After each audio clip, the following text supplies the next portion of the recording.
দেশে কিন্তু এখনো 4 কোটির মতো রাজাকারের বংশধর রয়েছে, যেটা 71-এও ছিল, বুঝলেন? এত রাজাকার ছিল আমাদের ওই সময়? অবশ্যই ছিল, অবশ্যই তখনও ছিল। 71-এ 7.5 কিন্তু কোটি। সংখ্যাটি তো 2 থেকে 5%-এর বেশি বলে না কখনো। না না, এটা 20% আপনার ছিল যারা বাংলাদেশের বিরুদ্ধে ছিল। ওনার কথা মতো যদি 4 কোটি রাজাকারের বাচ্চা এই বাংলাদেশে থাকে, তো 4 কোটি রাজাকারের বাচ্চা, তার সঙ্গে যদি 4 কোটি রাজাকারের বাপ ধরেন, বাচ্চার বাপ ধরেন, তাহলে তো আরও প্রায় 1 কোটি চলে আসবে, 5 কোটি।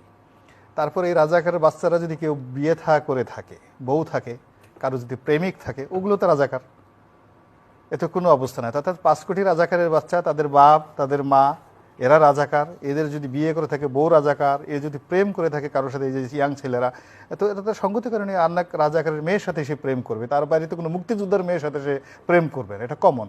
So this number is more than 12 lakh.